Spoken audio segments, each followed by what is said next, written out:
사랑하는 성도 여러분, 그리고 진리를 찾는 모든 분들께 오늘 우리가 함께 나눌 이야기에 앞서 잠시 주님의 은혜를 구하는 시간을 갖겠습니다. 만약 오늘 이 말씀이 여러분의 마음에 울림을 준다면 구독과 좋아요를 통해 이 채널을 지지해 주시고 공유를 통해 더 많은 영혼에게 하나님의 메시지가 전달될 수 있도록 도와주시길 바랍니다.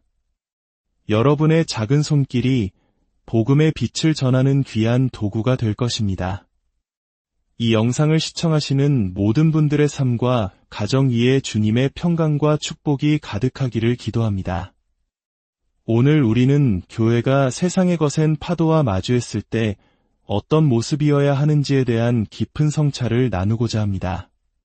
이를 위해 최근 우리 사회의 단면을 보여주는 두 가지의 이야기를 먼저 소개해 드리겠습니다.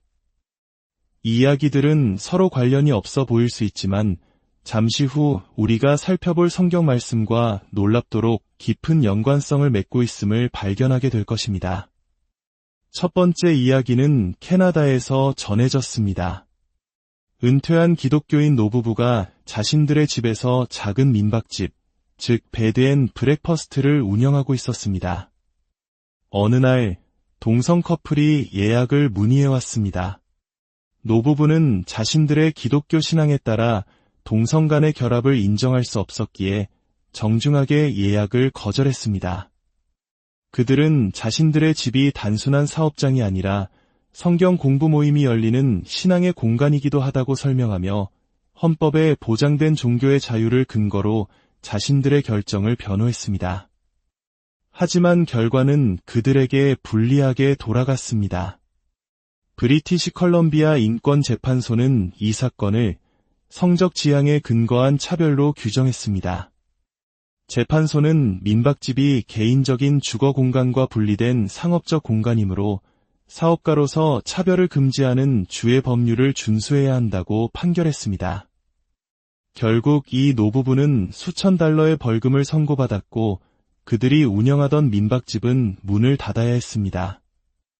이 사건은 세상의 법과 제도가 기독교적 가치와 어떻게 충돌할 수 있는지를 보여주는 가슴 아픈 사례입니다. 이는 외부로부터 교회와 성도들에게 가해지는 명백한 압박의 한 형태라 할 수 있습니다. 두 번째 이야기는 미국 성공회에 관한 소식입니다.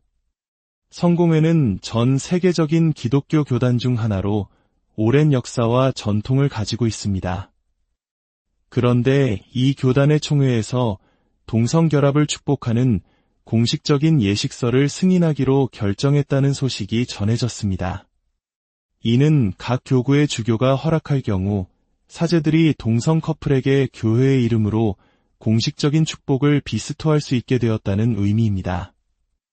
심지어 하루 전에는 성전환자 도성직자로 안수받을 수 있도록 하는 차별금지 정책까지 통과시켰습니다. 한 종교학자는 이 결정에 대해 이는 일시적인 유행이 아니라 교회가 세상의 변화에 발맞춰 영구적인 방향 전환을 하고 있음을 보여주는 중대한 사건이라고 평가했습니다. 그의 말처럼 이 결정은 교회가 세상의 가치관을 수용하고 그들의 삶 또한 교회의 예식 안에서 기념되어야 한다는 선언과도 같았습니다. 이 이야기는 교회가 외부의 압박에 맞서는 대신 내부적으로 세상의 가치와 타협하며 변화하는 모습을 보여줍니다. 자, 우리는 이 두 가지 상반된 듯한 이야기를 함께 살펴보았을까요? 이는 오늘 우리가 함께 묵상할 요한계시록의 두 아디라 교회에 보낸 편지와 깊은 관련이 있기 때문입니다. 외부로부터 오는 박해와 압력에 직면했을 때 교회는 보통 두 가지의 반응 중 하나를 보이게 됩니다. 첫 번째 반응은 소멸입니다. 극심한 박해로 인해 교회가 그 지역에서 완전히 사라져버리는 경우입니다. 우리는 역사 속에서 그리고 오늘날 일부 이슬람 국가나 힌두교 국가에서 이러한 일들이 벌어지고 있음을 봅니다. 신자들이 예배를 드리는 교회에 불을 지르거나 문을 밖에서 걸어 잠그고 모든 사람을 희생시키는 끔찍한 일들이 실제로 일어나고 있습니다. 우리 한국교회 역사 속에서도 일제강점기 시절 신사참배와 같은 혹독한 시련 앞에서 신앙을 지키기 위해 순교를 택한 분들이 있었고 그 과정에서 많은 교회가 문을 닫아야 했습니다. 이것이 박해로 인한 소멸입니다. 하지만 박해에 대한 또 다른 반응이 있습니다. 그것은 바로 타협입니다. 교회는 사라지지 않지만 그 본질을 잃어버리는 길입니다. 이 타협은 여러 가지 모습으로 나타납니다. 첫째, 복음의 일부를 감추는 타협입니다. 죄와 심판이라는 세상이 듣기 싫어하는 불편한 진실은 빼버리고 예수님은 당신의 좋은 친구입니다. 예수님은 당신의 텅 빈 마음을 채워주실 것입니다. 와 같은 듣기 좋은 메시지만을 전하는 것입니다. 복음을 아예 전하지 않는 것은 아니지만 박해를 피하기 위해 복음의 날카로운 칼날을 무디게 만드는 것입니다. 둘째, 거짓 가르침을 받아들이는 타협입니다. 복음의 일부를 빼는 것을 넘어 성경에 없는 비진리를 교회 안으로 끌어들이는 것입니다. 사도 바울은 디모데후서 4장에서 이렇게 경고했습니다. 때가 이르리니 사람이 바른 교훈을 받지 아니하며 기가 가려워서 자기의 사욕을 따를 스승을 많이 두고 또 그 귀를 진리에서 돌이켜 허탄한 이야기를 따르리라. 사람들이 듣고 싶어하는 말을 해주는 거짓 선생들을 교회 안으로 받아들이는 것, 이것이 두 번째 타협입니다. 셋째, 교회 안의 죄를 외면하고 징계하지 않는 타협입니다. 고린도전서 5장에서 바울이 질책했던 것처럼 교회 안에 명백한 성적 부도덕이 있음에도 불구하고 그것을 슬퍼하거나 바로잡으려 하지 않고 오히려 교만하게 방치하는 모습입니다. 죄를 지적하고 권면하는 것이 어렵고 불편하다는 이유로 죄를 용납하는 것입니다. 그리고 마지막 넷째는 오늘 우리가 주목해야 할 가장 위험한 타협, 바로 세상의 죄악된 문화를 그대로 포용하는 것입니다.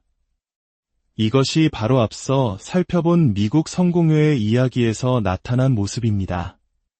성경이 분명히 죄라고 말하는 것들을 시대가 변했다는 이유로 문화의 다양성이라는 이름으로 교회가 끌어안는 것입니다. 이것이 두아디라 교회에서 벌어지고 있었던 일과 정확히 일치합니다.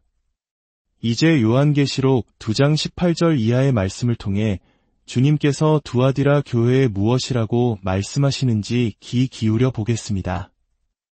7 교회에 보낸 편지 중 가장 긴 이 편지에는 우리를 향한 강력한 메시지가 담겨 있습니다.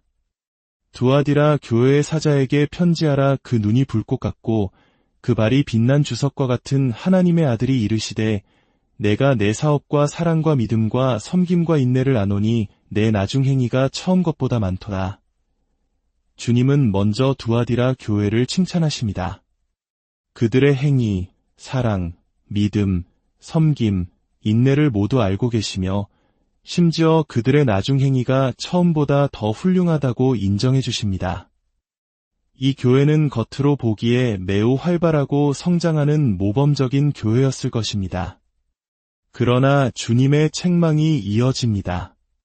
그러나 내게 책망할 일이 있노라. 자칭 선지자라 하는 여자 이세벨을 내가 용납함이니 그가 내 종들을 가르쳐 꿰어 행음하게 하고 우상의 제물을 먹게 하는도다. 주님은 교회가 이세벨이라는 여자를 용납하고 있다고 지적하십니다. 구약시대의 이세벨은 이스라엘의 바알 숭배라는 끔찍한 우상 숭배와 음행을 들여온 악한 왕비였습니다. 두아디라 교회에 있던 이 여성은 아마도 상징적인 이름으로 불렸을 것입니다. 그녀는 스스로를 선지자라 칭하며 교회 안에서 큰 영향력을 행사하며 성도들을 죄의 길로 유혹하고 있었습니다. 성적인 부도덕과 우상에게 바친 음식을 먹는 행위, 즉 세상의 문화와 종교적 관습에 타협하도록 가르치고 있었던 것입니다. 이는 상상하기조차 힘든 일입니다. 거룩해야 할 교회 공동체 안에서 하나님의 종들을 미혹하여 우상 숭배와 음행으로 이끄는 거짓 가르침이 버젓이 행해지고 있었던 것입니다. 주님의 경고는 실로 무섭고 단호합니다.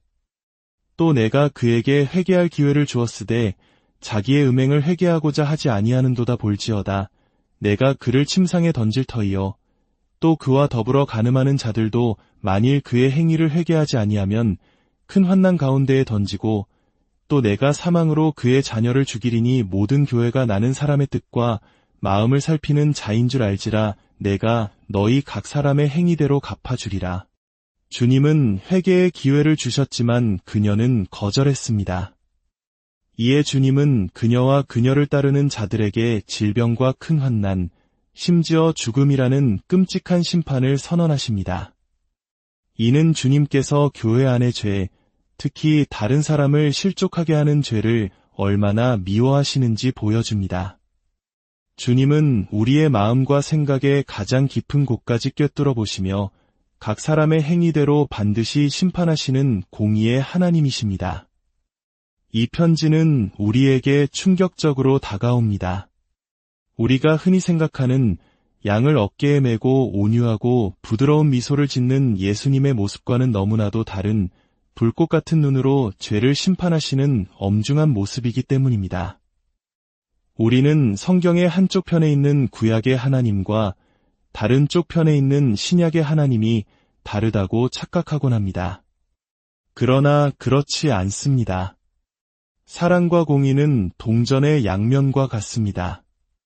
우리를 너무나 사랑하시기에 우리를 파괴하는 죄를 결코 용납하실 수 없는 것입니다. 그분의 거룩하심 앞에서 죄는 반드시 심판받습니다. 하지만 이 무서운 경고 속에서도 주님은 소망의 메시지를 잊지 않으십니다. 두아디라에 남아있어 이 교훈을 받지 아니하고 소위 사탄의 깊은 것을 알지 못하는 너희에게 말하노니 다른 짐으로 너희에게 지울 것은 없노라. 다만 너희에게 있는 것을 내가 올 때까지 굳게 잡으라. 이세벨의 거짓 가르침에 물들지 않고 믿음을 지킨 남은 자들에게 주님은 더 이상의 무거운 짐을 지우지 않겠다고 약속하시며 오직 그들이 가진 진리를 굳게 지키라고 격려하십니다. 그리고 마침내 이기는 자에게 주시는 영광스러운 약속이 선포됩니다. 이기는 자와 끝까지 내 일을 지키는 그에게 만국을 다스리는 권세를 주리니 그가 철장을 가지고 그들을 다스려 질그릇 깨뜨리는 것과 같이 하리라. 나도 내 아버지께 받은 것이 그러하니라. 내가 또 그에게 새벽별을 주리라. 귀 있는 자는 성령이 교회들에게 하시는 말씀을 들을지어다. 세상의 압력과 유혹 앞에서 타협하지 않고 끝까지 믿음을 지키는 자에게 주님은 만국을 다스리는 권세와 새벽별을 주시겠다고 약속하십니다. 새벽별은 가장 어두운 시간이 지나고 밝은 아침이 오기 직전에 가장 밝게 빛나는 별입니다. 이는 곧 예수 그리스도 자신을 상징하며 그분과의 깊고 영원한 교제 그리고 최종적인 승리를 의미합니다. 사랑하는 여러분, 오늘 두아디라 교회에 보내는 이 편지는 2000년 전의 낡은 이야기가 아니라 바로 오늘날 세상의 가치관 속에서 신앙의 정체성을 지키기 위해 분투하는 우리 모두에게 주시는 살아있는 하나님의 말씀입니다. 세상은 끊임없이 우리에게 타협하라고 속삭입니다. 너무 극단적으로 믿지 말라, 시대에 뒤떨어지지 말라, 사랑이라는 이름으로 모든 것을 포용하라고 유혹합니다. 그러나 오늘 말씀을 통해 우리는 분명히 깨닫습니다. 진정한 사랑은 죄를 용납하는 것이 아니라 진리 안에서 거룩함을 지켜나가는 것입니다. 주님, 오늘 이 말씀을 듣는 모든 심령 위에 함께하여 주시옵소서. 세상의 거센 물결에 휩쓸려 떠내려가지 않고 진리의 반석 위에 우리의 믿음을 굳건히 세울 수 있는 힘과 용기를 허락하여 주시옵소서. 두아디라 교회에 남은 자들처럼 어떠한 유혹과 압박 속에서도 주님 오실 날까지 우리에게 맡겨주신 순전한 복음을 굳게 붙잡게 하소서. 그리하여 마침내 주님께서 약속하신 새벽별의 영광을 함께 누리는 우리 모두가 되게 하여 주시옵소서. 우리 주 예수 그리스도의 이름으로 간절히 기도드립니다.